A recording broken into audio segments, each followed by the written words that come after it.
قاعده 91 مفهوم ملائکه را در لغت و اصطلاح بدانیم. ملائکه از چی گرفته شده؟ از جمع ملعک است. اصلا ملعک این مفردش است. بعضی کسا ملائکه ها میگه، غلط است. ملائکه جمع از خودش. ملائکه جمع ملعک است به معنای رسول. ملائکه یعنی رسولان، فرستاده شدگان. فهمیدین یعنی؟ و در اصطلاح عبارت از مخلوقات غیبی هستند. مخلوقات غیبی هستند. پس کسی نمیتونه در لابراتوار و در تلسکوپ و در میکروسکوپ ملائکه را ببینه. اگر کدام دکتر بگه که من ملائکه را در لابراتوار دیدم، از این خاطر بعضی تصویرها را میارن که مثلا در سر کعبه یک دانه عکس میارن، نه یک دانه ملائکه. این دروغ است. فهمیدین یعنی؟ چرا؟ مخلوقات چی هستن؟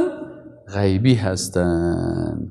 این حال مخلوقات غیبی در صورت یک انسان رو مثلا در وقت رسول الله صلی الله علیه و آله ملائکه پیش رسول الله صلی الله علیه و آله وحی می آورد، برای پیغمبرها او را میدیدن. و در بعضی حالات برای انسان‌های عادی هم در لباس یک انسان دیگه ملائکه می آمدن که او در قرآن و سنت ثابت است. اما حال اگر کسی بخیزه بگه من ملائکه را دیدم، این مخلوق غیبی هست. فهمیدین یعنی؟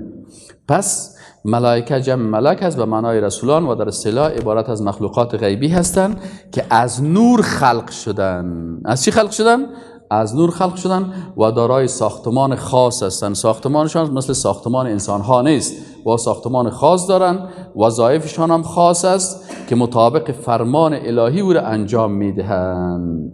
این و چی است؟ ایمان آوردن به آنان یکی از اساسات و اصول ایمان مسلمان ها می باشه که کسی اگر از ملائکه انکار میکنه این کافر میشه.